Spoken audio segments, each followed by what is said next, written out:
Araujo y Juárez porque está enfermo, no se encuentra presente Sorsoli tampoco y Crespo, el imputado Crespo tampoco. Recording in progress. Sí, como es usual, señor presidente, asumo la representación. Muchas gracias. Perfecto. Bueno. Muchas gracias. En relación a esto, bueno, la obligación por parte del defensor de comunicarle todo lo que sucede.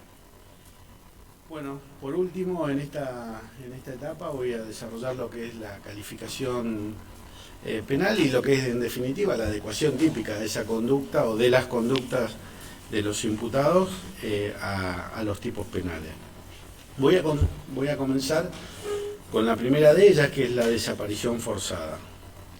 Voy a hacer algunas referencias al derecho penal internacional en relación a qué características y espíritus, en definitiva, para lo que es los distintos elementos y sus interpretaciones. La Corte Interamericana de Derechos Humanos, ya en su primera sentencia, en 1988, caso Velázquez Rodríguez versus Honduras, afirmó: la práctica de desapariciones, a más de violar directamente numerosas disposiciones de la Convención, significa una ruptura radical de este tratado, en cuanto implica el craso abandono de los valores que emanan de la dignidad humana y de los principios que más profundamente fundamentan el sistema interamericano y la misma Convención. La existencia de esa práctica además supone el desconocimiento del deber de organizar el aparato del Estado de modo que se garanticen los derechos reconocidos en la Convención. Estos conceptos fueron profundizados en numerosos casos posteriores, a muchos de los cuales haremos referencia más adelante.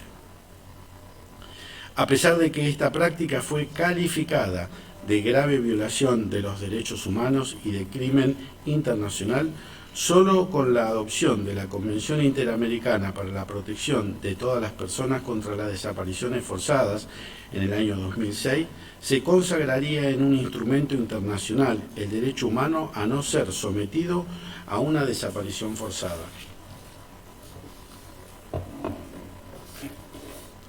El Grupo de Trabajo sobre la Desaparición Forzada o Involuntaria de Personas de la ONU ha identificado los elementos que caracterizan la desaparición forzada y que deben estar presentes en todo tipo penal de desaparición forzada: privación de la libertad contra la voluntad de las personas interesadas, intervención de agentes estatales al menos indirectamente por asentimiento, negativa a reconocer la detención y a revelar la suerte o el paradero de la persona interesada.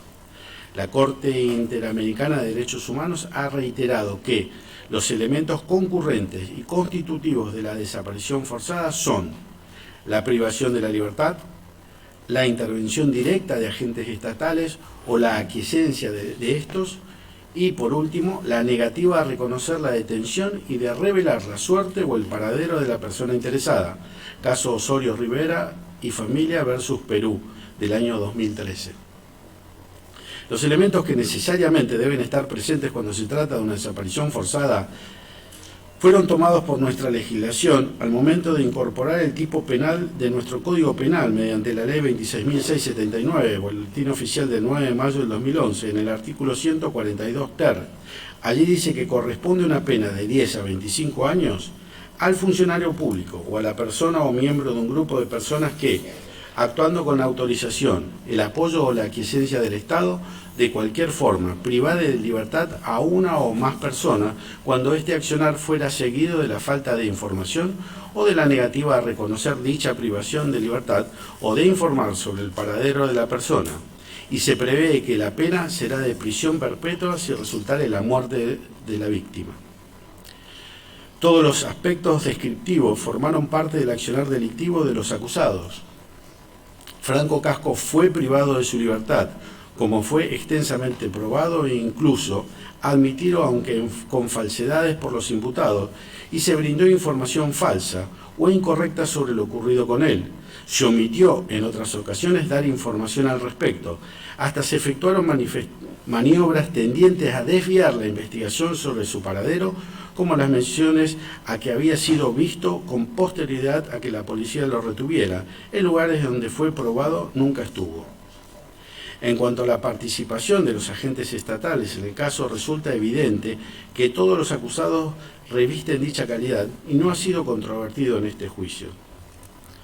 Caracterización de la desaparición forzada, grave violación pluriofensiva de derechos humanos. El derecho internacional ha considerado que la desaparición forzada constituye una de las más graves violaciones a los derechos fundamentales del ser humano, así como un ultraje a la dignidad humana. Artículo 1 de la Declaración sobre la protección de todas las personas contra la desaparición forzada y una grave ofensa de naturaleza odiosa a la dignidad intrínseca de la persona humana. Convención Interamericana sobre Desaparición Forzada de Personas, preámbulo, párrafo 3.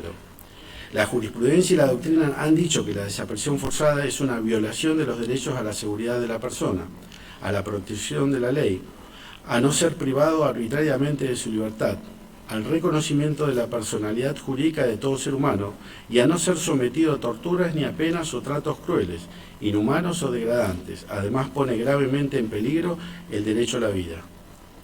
Esto significa que el bien jurídico protegido es mucho más que la libertad personal. Este delito bajo el derecho internacional. Los instrumentos internacionales reiteran el carácter de ilícito bajo el derecho internacional de la desaparición forzada. En efecto, requieren que la desaparición forzada sea tipificada como delito en la legislación penal nacional. Estipulan que los estados deben ejercer su jurisdicción penal, tanto territorial como extraterritorial, respecto de los presuntos autores de este ilícito internacional. Y reiteran la aplicación del principio aut debere aut judicare, extraditar o juzgar respecto de este delito. Es por ello obligación ineludible del Estado investigar, juzgar y castigar la comisión de estos delitos para no incurrir en responsabilidad internacional. Delito y violación de derechos humanos permanente. Los instrumentos internacionales consideran la desaparición forzada como un delito de carácter permanente. La Convención Interamericana sobre Desaparición Forzada de Personas prescribe, en su artículo 3, será considerado como continuado o permanente mientras no se establezca el destino o paradero de la víctima. En los trabajos preparatorios se dijo, es permanente por cuanto se consuma no en forma instantánea, sino permanente y se prolonga durante todo el tiempo que la persona permanece desaparecida. En este caso, como quedó demostrado en este juicio, la desaparición de Franco Casco recién cesó al momento del hallazgo de su cuerpo sin vida. Es necesario destacar que el hallazgo no debió, en modo alguno, al aporte de información por parte de las personas aquí acusadas. Pluralidad de víctimas. Los instrumentos y la jurisprudencia internacional han considerado que, además de las personas desaparecidas son víctimas per se del crimen de desaparición, sus familiares. Por lo tanto, existe un concepto amplio de víctimas del crimen de desaparición forzada. El sentimiento de inseguridad que genera esta práctica no solo afecta a familiares y allegados del desaparecido, sino que se extiende a la comunidad o colectividades a las que pertenecen el desaparecido y a la sociedad misma. Como dieron cuenta en este juicio los familiares de Franco y el personal de salud y los distintos estamentos estatales que intervinieron en el acompañamiento de la familia, sus integrantes aún sufren las consecuencias de lo ocurrido. En especial, fue notoria la angustia que embargó a sus hermanas, su padre, su tía, su primo y la madre de su hijo Tiago al momento de prestar testimonio. En varios de esos testimonios fue necesario interrumpirlos por el grado de emoción al recordar los días de búsqueda de Franco, mientras estaba desaparecido, y todo lo que sucedió con posterioridad. Elementos típicos de la figura penal. Como indicamos, el bien jurídico protegido por la norma del artículo 142 ter del Código Penal es mucho más que la libertad, aunque se tutela esta especialmente e incluye la dignidad, la integridad y seguridad personales, además de afectar otros derechos, entre los que se encuentra el impedimento de ejercer los recursos legales y garantías procesales pertinentes. Tipo objetivo. El primer tramo de la conducta delictiva, la privación de la libertad. El delito consiste en privar de la libertad a una o más personas contando con el consenso o autorización del Estado y no informar o negar o no reconocer dicha privación de libertad o el paradero de la víctima. El texto del artículo 142 ter no distingue si se trata de una privación legal o ilegal de las personas. Es más, puede darse el caso en que la detención de la víctima sea legítima, pero que antes de dar a conocer formalmente dicha detención a las autoridades judiciales se desencadena una situación, por lo general un acto de tortura, que modifica el escenario y sobreviene recién entonces la decisión de negar la existencia del arresto, convirtiéndolo en ilegal y sentar así las bases para consumar una desaparición forzada. Es por ello que el legislador omite las referencias normativas de recorte que sí están presentes en la detención ilegal, el abuso de la función o la falta de formalidades previstas en la ley. La doctrina hace notar la diferencia con lo establecido en el artículo 141 del Código Penal, que prescribe que la privación de la libertad sea ilegal. En nuestro caso, debemos destacar que si bien los acusados dicen que la privación de la libertad tuvo origen legal dentro de las facultades policiales antes mencionadas, ha quedado demostrado que la misma no tuvo los elementos necesarios para encuadrar en esa condición, toda vez que cerca, de lejos, a Franco se le detuvo sin causa legal para hacerlo. Por lo demás, no se cumplieron con los pasos establecidos por ello, excediéndose holgadamente, en consecuencia, el plazo temporal previsto. Como fuera señalado, las circunstancias de no registrar la detención de Franco obedeció a posiblemente dos motivos. Uno, nunca lo blanquearían o registrarían. Dos, que sabían que no podían cumplir con los plazos legales y en consecuencia decidieron no registrarlo.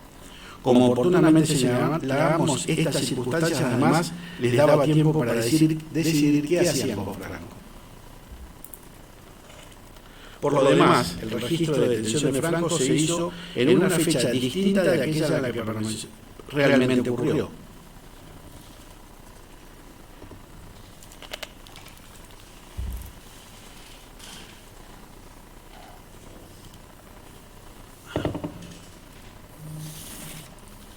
Como se advierte, en este supuesto el autor es siempre un funcionario público, policial o de fuerza de seguridad, pues son ellos los que tienen la obligación de informar esta clase de detención o privación de libertad. El delito, en nuestro caso, se presenta como uno de aquellos denominados delitos de infracción de deber, que, como delito especial, solo es aplicable a los agentes del Estado. En el segundo tramo de la conducta, la omisión de informar. La falta de información se produce cuando aquellos órganos o sujetos obligados a informar, aprehensiones o detenciones, no realizan en la forma, condiciones o tiempos oportunos que indica el ordenamiento legal. El ilícito aparece en principio como configurativo de un delito de doble acción, compuesto por una acción inicial, privar de libertad, y una omisión, no informar o negarse a reconocer o no informar esa privación de libertad. Como ya fuera analizado, los aquí imputados obligados a informar por su condición de funcionarios públicos no registraron la detención ilegal de Franco Casco y negaron sistemáticamente a los familiares de Franco y a los organismos públicos que participaron en la investigación de los hechos que la víctima haya estado alojada en la comisaría séptima el 6 de octubre a la noche, 7 a la madrugada, así como la violencia a las cuales fue sometido y que le provocaron la muerte. Solo aportaron información falsa para desviar así la pesquisa. Tipo subjetivo, el tipo penal requiere dolo, aunque eventualmente también dolo eventual. El sujeto activo de este delito. Se trata de un delito con un autor especial, como destacamos. El autor de este delito es un funcionario público o una persona cualquiera, o un miembro de un grupo de personas, siempre que actúe con aquiescencia estatal. En este caso, es evidente la calidad de funcionarios públicos de todos los acusados, en los términos del artículo 77 del Código Penal, toda vez que, como destacamos, se trata de funcionarios policiales, circunstancias que no ha sido materia de controversia. Infracción de deber. Tal como venimos explicando, nos encontramos ante un delito de infracción de deber con las particularidades y consecuencias de ello. Ante todo, debemos decir que en estos tipos penales no es la calidad del funcionario ni el dominio fáctico de la situación típica lo relevante. Lo que convierte al sujeto en autor del delito es la infracción del deber estatal de comportarse correctamente. Por ello, el obligado es siempre autor, independientemente de que ostente o no el dominio del hecho. Todas las personas tienen deber especial que cumplir. El primero es el de no lesionar a los demás en sus bienes. Ver Javier Sánchez, Vera Gómez, Trelles, Delitos de infracción de deber, Marcial Pons, Barcelona, año 2002, página 83 y subsiguientes. El segundo fundamento de la responsabilidad viene dado por la inobservancia de los deberes especiales. Estos es deberes en virtud de competencia institucional. Aquí se trata del cumplimiento del rol que impone un estatus especial. ¿Qué se espera de un policía o de un guardia penitenciario o de un miembro de las Fuerzas Armadas? Que no torture, que no secuestre, que no mate, que cumpla correctamente su función. En tal sentido, explicó en este juicio la testigo Beatriz del Valle y Coronel que el Estado policial implica ciertas obligaciones, defensa de la vida, la propiedad, la libertad de las personas y actuar en cualquier tiempo y lugar a través del procedimiento policial que sea conducente, intervenir para frenar una falta. Cuando se le preguntó si entre esa población se incluía a los detenidos, respondió sí, por supuesto, a los que están detenidos custodiarlos. Los deberes referidos por los testigos son los que se encuentran previstos en el artículo 23 y 25 de la Ley 12.521 del personal de la Policía de Santa Fe, respecto del Estado policial y la autoridad policial respectivamente. Ello se complementa con el Reglamento de Comisarías y Subcomisarías, decreto número 3119/72. Esta visión de la autoridad permite resolver cuestiones rechazando la accesoriedad de la participación, ya que, en estos delitos, todos los actos del obligado especial que comportan una lesión para los bienes que debe proteger generan para él una responsabilidad penal a título de autor. Por lo demás, el delito de infracción de deber posibilita responsabilizar al funcionario público cuando intencionalmente incumple con los deberes institucionales, permitiendo la lesión del bien jurídico tutelado. Estamos ante un delito susceptible de comisión por omisión. En efecto, siendo el núcleo de la descripción típica la causación de unos determinados resultados, estos pueden derivar tanto del comportamiento funcional activo como de la omisión punible. Tolerancia, consentimiento, aquiescencia, cometida por quien se encuentra en posición de garante, la cual, si resulta hipotéticamente causal y cubre las exigencias de las cláusulas de equivalencia, podrá dar lugar a la responsabilidad penal por comisión por omisión. De la Cuesta Arzamendi, José Luis, torturas y otros atentados contra la integridad moral, estudios penales y criminológicos, volumen 21, 1998, páginas 49 y subsiguientes. La afectación consciente de los bienes jurídicos cuya preservación le era impuesta institucionalmente, función pública penitenciaria, los convierte en autores de los delitos imputados en la modalidad de infracción de deber. Ver fallo dictado por el Tribunal Oral en lo Criminal Federal número 1 de La Plata, en la causa número 2901/09, seguida contra Abel Dupuy y otros, cuyos fundamentos se dieron a conocer en noviembre del año 2010. Agravantes. El delito básico se agrava con una imposición de prisión perpetua de acuerdo a los resultados producidos. La primera circunstancia agravante de este tipo penal está representada por la muerte del sujeto pasivo de este delito. Vale decir que, en nuestro caso, si esa privación de libertad no informada o reconocida resulta la muerte de la víctima, la pena ya no será de 10 a 25 años de prisión, sino lisa y llanamente la prisión perpetua. En nuestro caso, como vimos, la desaparición del cuerpo de Franco tuvo como objetivo garantizar la impunidad de los responsables. La muerte de Franco ocurrió, como expliqué, producto de la violencia que recibió en la comisaría séptima. Ante esta situación, los involucrados decidieron ocultar lo ocurrido y recurrir para ello a la desaparición de su cuerpo. Esa desaparición, como quedó establecido, completó el raíz delictivo de los aquí acusados.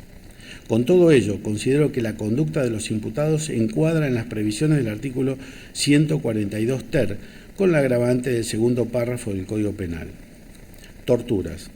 Como lo expresara la doctrina de forma concordante, la prohibición universal de la tortura no se inauguró con los tratados internacionales de derechos humanos. Las cláusulas y convenciones específicas sobre esta cuestión se basaron en el reconocimiento de que la práctica de torturas y malos tratos ya se encontraba prohibida bajo el derecho internacional público de raíz consuetudinaria, era una norma ius cogen, debido justamente a su gravedad y trascendencia. Lo que hicieron los tratados internacionales fue reafirmar, fortalecer y potenciar la prohibición de preexistente, ya que desde antaño la tortura es una práctica que repugna a las sociedades democráticas. Ninguna otra práctica, excepto la esclavitud, es tan universal y unánime condenada en las convenciones de derechos humanos emanadas de la comunidad internacional. Entre la normativa internacional más destacada se encuentra la Declaración Universal de Derechos del Hombre, París, año 1948, artículo 5. Pacto Internacional de Derechos Civiles y Políticos, Nueva York, año 1966, artículos 7 y 10.1.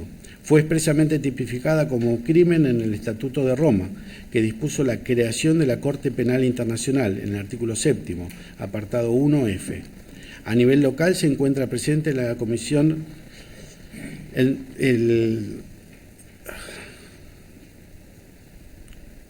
la Comisión Americana de Derechos Humanos de San José de Costa Rica, año 1969, artículo 5, incisos 1 y 2.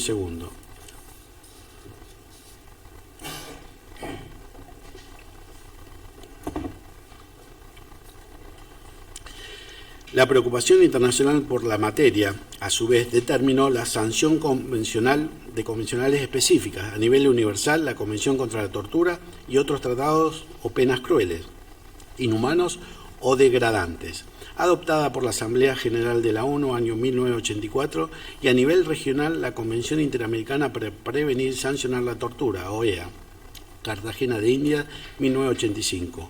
Además, existen numerosas resoluciones de la Comisión y de la Corte Interamericana de Derechos Humanos y de tribunales internacionales, en especial el europeo, que abordan el tema.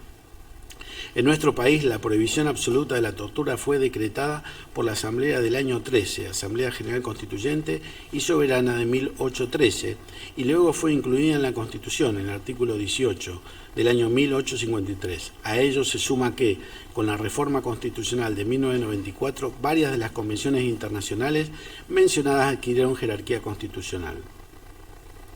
Como ha quedado notoriamente acreditado en este juicio, en virtud de lo manifestado por diferentes testigos, en especial quienes estaban alojados en calidad de detenidos en la Comisaría Séptima, como mencionaremos, contemporáneamente con Franco Casco, Franco fue sometido a diversas torturas durante el tiempo en que estuvo alojado en esa dependencia policial. Las conductas criminales desplegadas por los acusados Álvarez, Silva, Benítez y Contino encuadran en lo establecido en el artículo 144 ter del Código Penal, modificación de la Ley 23.097 del año 84, que prescribe: será reprimido con reclusión o prisión de 8 a 25 años e inhabilitación absoluta y perpetua el funcionario público que impusiere a personas legítima o ilegítimamente privadas de su libertad cualquier clase de tortura. Es indiferente que la víctima se encuentre jurídicamente a cargo del funcionario, bastando que éste tenga sobre aquella poder de hecho. Segundo, si con motivo de la ocasión de la tortura resultare la muerte de la víctima, la pena privativa de libertad será de reclusión o prisión perpetua. 3. Por tortura se entenderán no solamente los tormentos físicos, sino también la imposición de sufrimientos psíquicos, cuando estos tengan gravedad suficiente. Esta norma recoge lo destacado respecto de lo dispuesto a nivel internacional. En nuestro país, al igual que en el caso de la desaparición forzada de personas, fue necesario mejorar los instrumentos legales que buscan prevenir, investigar y sancionar crímenes tan repugnantes como este, sobre todo luego que se cometieran de forma masiva durante la última dictadura. Bien jurídico. La mayoría de la doctrina y jurisprudencia destaca que se trata de un delito de naturaleza pluriofensiva, aunque resulta central el avasallamiento de la dignidad de la persona al tener como característica aniquilar todo rasgo de humanidad de quien lo sufre. Involucra también la libertad en su sentido más extenso y amplio, por lo que comprende la integridad psíquica y moral de la persona, la vida, el honor e incluso de manera secundaria la corrección en el desempeño de los funcionarios estatales. Algunos autores, como Gabriel Bombini y Javier Di Iorio, en su comentario al artículo 144 ter, publicado en el Código Penal Comentado de Acceso Libre de la Asociación de Pensamiento Penal, mencionan que la desproporción de la posición que ocupa por quien aplica la tortura y aquel que la recibe es patente. Esto, como ya fuera señalado, es algo que fue puesto de relieve justamente por varios de los testigos detenidos en la comisaría séptima, quienes refirieron que les generaba impotencia la total situación de indefección en que se encontraba Franco, algo notorio por su manera de gritar. Sujeto activo. El tipo penal se construye sobre la figura del funcionario público como autor esencial del delito, con los alcances genéricos dados por el artículo 77 del Código Penal. Por otra parte, el sujeto pasivo de la tortura debe encontrarse privado de su libertad. En nuestro caso, Franco había sido ingresado de forma irregular a una dependencia policial, que es el lugar donde sufrió las torturas, a manos de los aquí acusados, todos funcionarios públicos, carácter no controvertido, como ya mencionáramos. De esta pauta es de donde deriva el carácter imprescindible de la intervención de la autoridad pública para la existencia de la figura misma, lo que se dio en este caso. Sujeto pasivo. El estado de detención es un presupuesto del tipo. Como dijimos, el sujeto pasivo será una persona privada, legítima o ilegítimamente de su libertad. Pero últimamente, cuando la privación del individuo tenga como base una relación funcional, podrá ser sujeto pasivo del delito, conexidad que podrá apuntalarse por haber procedido la autoridad o su restricción locomotiva dentro del marco permitido por la ley, por ejemplo, cuando es aplicada a un interno de una penitenciaría, o fuera de dicho marco, caso de las detenciones ilegales encuadradas en los términos de los artículos 144 bis, inciso primero, o algún supuesto del artículo 143. Esto último tiene relevancia en el contexto en que ocurrió la detención de Franco. Tipo objetivo. Siguiendo a Bombini y a Di Iorio, es posible decir que el núcleo del tipo penal lo constituye la imposición de cualquier clase de tortura.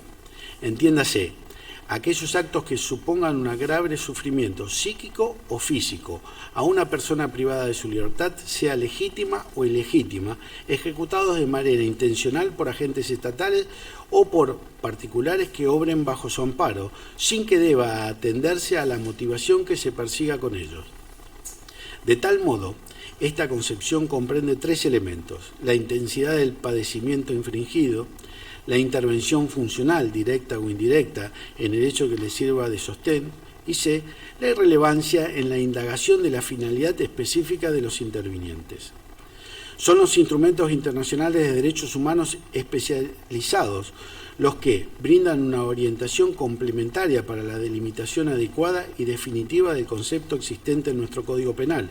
Así vale mencionar en forma particular la Convención contra la Tortura y otros tratos crueles, inhumanos y degradantes de la ONU, que en su artículo primero prevé: a los efectos de la presente convención se entenderá por el término tortura todo acto por el cual se inflinja intencionalmente a una persona dolores o sufrimientos graves, ya sean físicos o mentales, con el fin de obtener de ella o de un tercero información o confesión de castigarla por un acto que haya cometido o se sospeche que ha cometido, o de intimidar o coaccionar a esa persona o a otras, o por cualquier razón basada en cualquier tipo de discriminación, cuando dichos dolores o sufrimientos sean infligidos por un funcionario público u otra persona en el ejercicio de sus funciones públicas, a instigación suya o con su consentimiento o aquiescencia.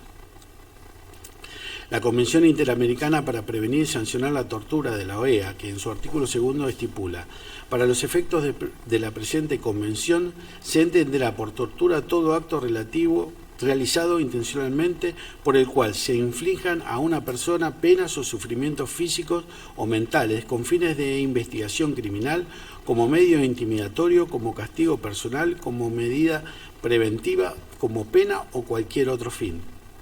Se entenderá también como tortura la aplicación sobre una persona de métodos tendientes a anular la personalidad de la víctima o a disminuir su capacidad física o mental, aunque no causen dolor físico o angustia psíquica.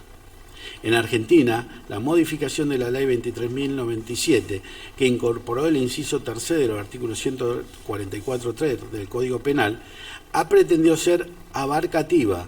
Por tortura se entenderá no solamente los tormentos físicos, sino también la imposición de sufrimientos psíquicos cuando éstos tengan gravedad suficiente.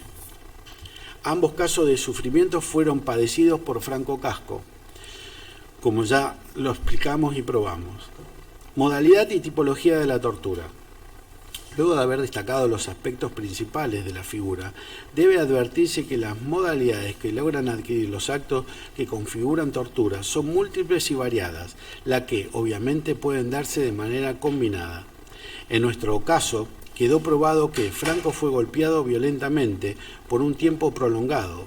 Se le arrojó agua, lo que hizo que estuviera con la ropa mojada en la fotografía tomada y que así ya se expuso. Fue insultado, se burlaron de él, no le proporcionaron alimentos ni bebida. Fue encerrado durante varias horas en un espacio pequeño, sin ventilación, sucio y con mal olor. Se le leía la Biblia mientras lo pateaban. A su vez, debemos aquí volver a resaltar el estado de extrema vulnerabilidad en que se encontraba Franco. Estaba en una ciudad que no conocía. No era del ambiente, como afirmaron los testigos. Tenía escasas herramientas para defenderse de la situación que estaba viviendo y estaba aterrorizado. Los gritos de Franco no eran normales, tal como destacaron numerosos testigos. Eran gemidos, gritos desesperados y pedidos de auxilio. La particular situación de vulnerabilidad de las personas víctimas debe tenerse en cuenta, como destaca la Corte Interamericana de Derechos Humanos en un caso contra nuestro país, el caso Mendoza y otros contra Argentina, sentencia de mayo del 2013 a la hora de analizar los supuestos de torturas. Ámbito espacial y momento de la tortura. No existen limitaciones en cuanto al ámbito espacial en que pueden dar lugar las torturas. La única precaución estará determinada en las circunstancias de que la persona se encuentre detenida, en el sentido que fuera tratado previamente, al momento de padecerlas. En nuestro caso, se dieron cuando estaba dentro de la dependencia policial. Tipo subjetivo. Coincide la doctrina en que la aplicación de los actos que funden la tortura deberán ser intencional, por lo que se requiere dolo incluso eventual. En nuestro caso, más allá de que no tengan relevancia las motivaciones, todo parece indicar que se trata de una combinación de sadismo por parte de los autores y de castigo a Franco por sus gritos y la angustia que manifestaba en el momento en que lo tenían en la comisaría séptima.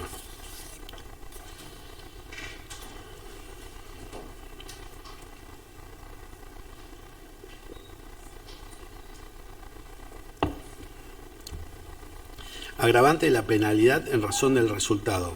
Inciso segundo del artículo 144 ter. Como dije al mencionar la descripción del tipo penal, está estipulado el agravante de la penalidad del injusto base en razón de los resultados que deriven de la aplicación de las torturas. El agravante abarca tanto los resultados culposos como los dolosos, es decir, tanto aquellos queridos por el autor como los que no son reflejo de su obrar imprudente. Lo que sí, deberá existir una relación de causalidad entre el resultado, lesiones gravísimas o muerte, y la tortura para poder ser aplicado el agravante, lo que se dan con evidencia en nuestro caso. Recordemos aquí que el testigo Argüello dijo que, en el marco de las sesiones de tortura de Franco, la mujer policial le decía al morocho peticito de lente y a otro que estaban allí que dejara de pegarles porque se les iba a ir la mano. Y que luego de los golpes a los que fue sometido Casco, los testigos dijeron no haberlo escuchado más, lo que demuestra que murió como consecuencia de las violencias recibidas en la comisaría séptima. Tengamos en cuenta aquí, tal como sostuvo la doctora Kramer, que Franco Casco murió por asfixia, pero no murió ahogado. Consumación. El delito presenta las siguientes características. Es de resultado, de consumación instantánea y de carácter permanente. Ello determina que se consume en el mismo momento en que se provoquen los graves sufrimientos en la víctima y que se extienda en este estado hasta tanto se agoten esos efectos. Encubrimiento. En cuanto al encubrimiento de las conductas delictivas desplegadas por Escobar y Císcaro, considero probadas las figuras previstas en el artículo 277 del Código Penal, inciso primero, apartados B y D, agravantes en función de lo previsto en el inciso tercero, apartados A y D del mismo artículo 277 del Código Penal. Ello sin perjuicio de la aclaración que se efectuará luego respecto de la figura por la cual se solicitará la condena, bien jurídico protegido. En términos coincidentes, la doctrina y jurisprudencia, en particular nuestro máximo tribunal, la Corte Suprema de Justicia de la Nación, resaltan que el delito de encubrimiento perjudica la administración de justicia, impidiendo o perturbando su accionar en procura de la individualización de los posibles autores o partícipes de un delito, o bien la recuperación de objetos relacionados con el mismo. Las acciones comprendidas por el delito de encubrimiento atentan contra el correcto funcionamiento de la administración de justicia, como consecuencia de los obstáculos puestos por quien impide o dificulta la averiguación del delito y su persecución. Presupuestos comunes para la existencia del delito de encubrimiento. La acreditación del tipo de delito examinado requiere la presencia de 3 condiciones o presupuestos comunes a todas las hipótesis, las que se dieron en nuestro caso. Comisión de un delito anterior. La redacción actual del artículo 277 ya no contiene la expresión sin promesa anterior al delito. Hoy se entiende que solo podremos estar en el delito de encubrimiento sobre la base de un delito previo, en el que no se ha tenido participación o intervención criminal. En nuestro caso, como surgió del debate y explicamos anteriormente, se da este supuesto. Quedó extensamente probado que Franco Casco sufrió distintas torturas y fue víctima de desaparición forzada, ambos delitos con resultado muerte, conductas criminales llevadas adelante por los acusados que señalamos oportunamente al tratar los tipos penales de tormentos y de desaparición forzada. Esos fueron los delitos que Escobar y Císcaro encubrieron, con lo que se cumple el primer requisito para la aplicación de la figura que estamos tratando. Intervención del sujeto activo con posterioridad al delito preexistente del que no participa. Este es un presupuesto negativo y nos requiere establecer con grado de certeza que el autor del delito de encubrimiento no intervino o participó en el ilícito encubierto, en nuestro caso la aplicación de los tormentos y la desaparición forzada de Franco Casco. En nuestro caso, no existen elementos que vinculen a Císcaro y Escobar con el delito de desaparición forzada ni con el de tormentos que sufrió Franco Casco. Inexistencia de una promesa anterior. Se trata efectivamente de una colaboración posterior al delito en la que no me dio promesa previa, lo que también consideramos que se da en el accionar de Císcaro y Escobar, quienes efectuaron diversas acciones tendientes a encubrir las conductas desplegadas por sus consortes procesales, pero con posterioridad a las mismas y sin promesa anterior. Elementos configurativos de la tipicidad objetiva. En el supuesto examinado, la acción típica prevista en la figura del inciso 1, apartado B, del artículo 277 del Código Penal, consiste precisamente en ocultar, alterar o hacer desaparecer rastros de un ilícito, o bien de prestar colaboración o ayudar al autor para el desarrollo de tales acciones. Lo que ha quedado demostrado con el accionar de Escobar y Císcaro, quienes ocultaron pruebas al no plasmar en el acta obrante a fojas 324 326 del expediente principal los tormentos que sufrió Franco, conforme el relato de los detenidos. En los presentes hechos es oportuno señalar que varios testigos detenidos que se entrevistaron en la cuadra con Císcaro y Escobar, personal de asuntos internos, manifestaron haber sido amedrentados en esa oportunidad por personal de la comisaría séptima que se encontraba presente en la entrevista. Es por ello que Císcaro y Escobar no solo no dejaron constancia de lo relatado por los detenidos, sino que también permitieron que los internos sean intimidados a fin de impedir que se conozca lo sucedido.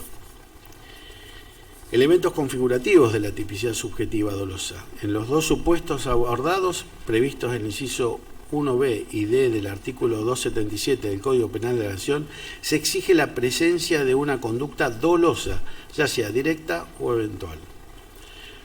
Consumación y tentativa. El delito en cuestión, a los fines de su consumación, no requiere la verificación de ningún resultado, por ejemplo, frustrar una investigación, sino que, al tratarse de un delito de mera actividad y de peligro concreto e instantáneo, solo requiere la realización de las acciones antes descritas. Esto es importante en nuestro supuesto porque, si bien por las conductas de Escobar y Císcaro se entorpeció la investigación, esos obstáculos pudieron salvarse en parte y llegamos a este juicio oral. Agravantes. Como explicamos en el inciso tercero del artículo 277, se establecen figuras agravadas que aumentan la escala penal al doble del mínimo y del máximo. Delito anterior, especialmente grave, inciso tercero, apartado A. En este caso, se efectúa una división entre los delitos graves y menores graves. Y se vuelve al sistema de vincular la pena de encubrimiento a la gravedad del delito previo. En tal sentido, se considera delito especialmente grave todo aquel cuya pena mínima resulte superior a los 3 años. En nuestro caso, los delitos previos tienen prevista una pena de prisión perpetua, lo cual nos ahorra justificar la gravedad de ello. La condición de funcionario público, inciso tercero, apartado D. Como hemos dicho previamente, no está controvertido el carácter de funcionario público de los acusados en este juicio, incluyendo a Escobar y Císcaro, quienes también detentaban esa condición conforme surge de los respectivos legajos personales, carácter que además fue admitido por ambos acusados. Ahora bien, sin perjuicio de que este Ministerio Público considera aprobada 2 modalidades de encubrimiento cometidas por Císcaro y Escobar, artículo 277, inciso primero, apartado P y D del Código Penal, con miras a salvaguardar el principio de congruencia y el derecho de defensa en juicio, solo solicitaré condena solo por una de estas figuras penales, por las razones que enseguidamente daré.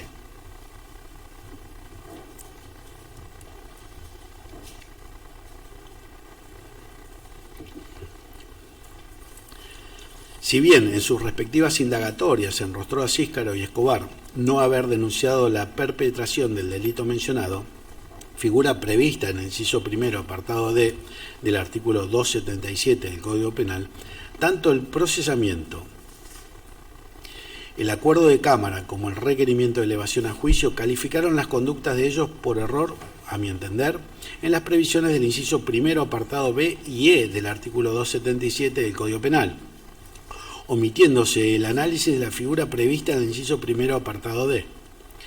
Y en cuanto a la figura prevista en el inciso primero, apartado E del artículo 277 del Código Penal, quien asegurare o ayudare al autor o partícipes a asegurar el producto o provecho del delito. Si bien los imputados fueron procesados por dicha figura, la Cámara confirmó dicho pronunciamiento y el fiscal de instrucción elevó a juicio también por dicha figura. Esta conducta no fue imputada a ellos en sus respectivas indagatorias.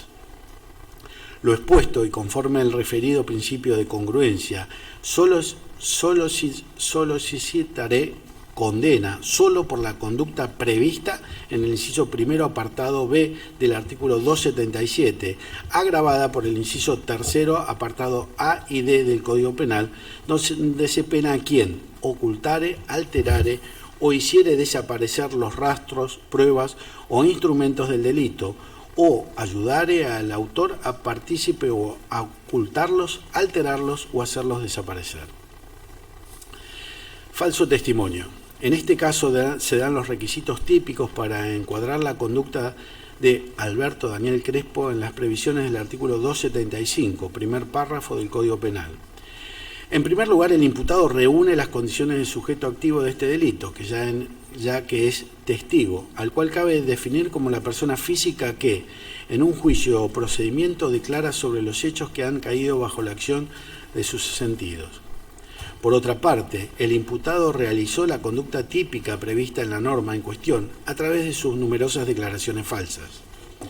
En tal sentido, la fiscal federal doctora Adriana Sacone, en el requerimiento de elevación a juicio presentado en auto Núñez Oscar Alejandro sobre el artículo 275 del Código Penal, expediente número 503/02, escrito cargado en fecha 9 del 9 del 2005, citó a Edgardo Dona, Derecho Penal, parte especial, tomo 3, Rubens Alculzoni, edición 2000, Buenos Aires, páginas 448, el cual sostiene que no resulta relevante a los fines de la tipicidad cuál es objetivamente la verdad, ya que La falsedad no consiste en la discrepancia entre lo relatado y los hechos reales, sino en la discrepancia entre los hechos referidos y los hechos sabidos. Asimismo, respecto del aspecto subjetivo, la doctora Zacconi citó a Carlos Creus, quien afirma que el falso testimonio no se da en la oposición entre lo afirmado, negado o callado, y lo que objetivamente es la verdad, sino en la oposición de aquellos con lo que el autor conoce como verdad. Delitos contra la Administración Pública, Editorial La Estrella, Buenos Aires, 1981, página 481. Las declaraciones de Crespo fueron todas realizadas ante la autoridad competente, puesto que en todos los casos se trató de autoridades facultadas para recibir declaración, a fin de resolver un conflicto de carácter jurídico. Ver Código Penal de la Nación, comentado y anotado, director Andrés José D'Alessio, comentario al artículo 275 del Código Penal. Finalmente, y tal como se desprende del comentario del artículo 275 en la obra de D'Alessio, es suficiente que la declaración mendaz haya podido potencialmente gravitar en la decisión del juez. Autoría y participación. Conforme los deberes y obligaciones del personal policial aquí investigado, previsiones en artículos 23 y 25, concordante con la ley 12.521 y en el decreto número 3.119/72, reglamento orgánico de las comisarías y subcomisarías, en particular artículos 7, 11, 13, 30, 33, 34, 41, 43 y concordantes de dicha norma, cabe decir que la casi totalidad de los imputados en esta causa por tormentos y desaparición forzada, con excepción de Belkis González y Rodolfo Murúa, quienes eran personal administrativo, se encontraban en posición de garantes y que la infracción de dicho deber a través del aporte de cada uno de ellos a los hechos típicos los transforma a todos en autores de los delitos referidos. Tal como venimos explicando, todos los actos del obligado especial que comportan una lesión para los bienes que debe proteger generan para él una responsabilidad penal a título de autor. Por lo demás, el delito de infracción de deber posibilita responsabilizar al funcionario público cuando intencionalmente incumple los deberes institucionales, permitiendo la lesión al bien jurídico tutelado. La afectación consciente de los bienes jurídicos cuya preservación le era impuesta institucionalmente, función pública penitenciaria, los convierte en autores de los delitos imputados en la modalidad de infracción de deber. Ver fallo dictado por el Tribunal Oral Criminal Federal número 1 de La Plata en la causa 2901/09, seguida contra Abel Dupuy y otros, cuyos fundamentos se dieron a conocer en noviembre del 2010. Por lo expuesto, solo citaré al tribunal que Diego José Álvarez, Walter Eduardo Benítez, Fernando Sebastián Blanco, Cecilia Ruth Elizabeth Contino, César Daniel Acosta, Enrique Nicolás Gianola Rocha, Cintia Débora Greiner, Marcelo Alberto Guerrero, Guillermo Hernán Gisel, Rocío Guadalupe Hernández, Esteban Daniel Silva, Romina Anaí Díaz, Ramón José Juárez y Franco Luciano Sorsoli sean condenados como autores de los delitos de ellos enrostrados. Dicho esto, solicitaré que todos ellos respondan como coautores. En tal sentido, cabe aquí citar a Enrique Basigalupo, Derecho Penal, Parte General, Editorial Hammurabi. José Luis de Palma, editor, segunda edición 1999, segunda reimpresión 2009, punto 1034, página 511, quien sostuvo que en los delitos de infracción de deber la coautoría se da en los casos de vulneración en común del deber especial, sin tomar en consideración ninguna otra circunstancia, en particular la especie de aportación de cada uno de los agentes. Respecto de Belkis y González y Rodolfo Murúa, teniendo en cuenta los deberes que pesaban sobre ellos y su aporte a los hechos, corresponde condenarlos como partícipes secundarios de los delitos enrostrados. Ante todo, cabe decir que, a diferencia del resto, los mencionados no se encontraban en posición de garantes de los bienes jurídicos en juego. En este sentido, cobra relevancia respecto de ellos las previsiones del artículo 25 de la Ley 12.521, que especifica que solo el personal policial del escalafón general está investido de autoridad policial. Recordemos aquí que González y Murúa eran dos personas del personal administrativo. Ver foja 630 a 632 y 633 a 635. En cuanto a los deberes de quienes están investidos de autoridad policial, ello está previsto en el referido artículo 25 de la Ley de Mención. Murúa y González no tenían tal posición de garante. En cuanto a la normativa aplicable a los deberes que tenían todo el personal policial, incluidos Murúa y González, cabe mencionar también el reglamento del régimen disciplinario de la policía, RRDP, regulado por decreto 426/72 de la provincia de Santa Fe y vigente a la fecha de los hechos, el cual, en lo que nos interesa, disponía: faltas al régimen de servicio, artículo 13. Se consideran faltas al régimen de servicio las siguientes: no registrar a los detenidos o permitir su registro sin las formalidades reglamentarias, o no ajustarse a estas en el retiro o devolución del dinero u otros efectos requisados, cumplir negligentemente o dejar de cumplir las obligaciones del servicio. Artículo 14. Las faltas que prevén los artículos 10, 11, 12 y 13 de este reglamento podrán ser consideradas faltas graves cuando por su trascendencia o consecuencias constituyan menoscabo para la disciplina, la investidura o la repartición. Artículos 15.